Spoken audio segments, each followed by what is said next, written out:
শনিবার ১৫ ফেব্রুয়ারি দুপুরে সিরাজগঞ্জের শাহজাদপুর সরকারি কলেজ মাঠে জামায়াতে ইসলামী শাহজাদপুর উপজেলা শাখার আয়োজনে বিশাল এক গণসমাবেশ অনুষ্ঠিত হয়েছে।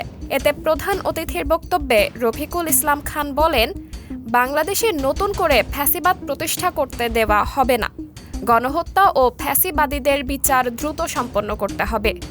সরকারের ভেতরে বাইরে থাকা ফ্যাসিবাদ ও তাদের দোসরদের চিহ্নিত করে দ্রুত আইনের আওতায় আনতে সরকারের প্রতি আহ্বান জানাই। দেশের স্বার্থে সবাইকে ঐক্যবদ্ধ হতে হবে।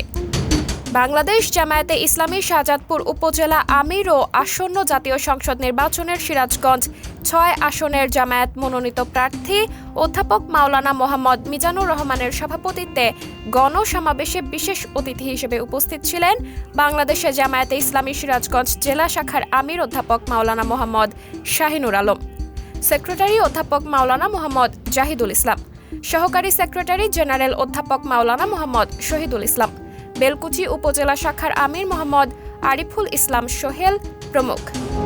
গণসমাবেশ শেষে সমাবেশ স্থল থেকে জামায়াত নেতৃবৃন্দ বিশাল একটি মিছিল বের করে। মিছিলটি পৌর এলাকার উপজেলা পরিষদ চত্বর হয়ে সরকারি পাইলট মডেল হাইস্কুল মাঠে শেষ হয়। উক্ত সমাবেশে জামায়াতে ইসলামীর কেন্দ্রীয়, জেলা ও বিভিন্ন উপজেলার নেতৃবৃন্দ উপস্থিত ছিলেন। সাবরিনা জলিল, সবার কথা।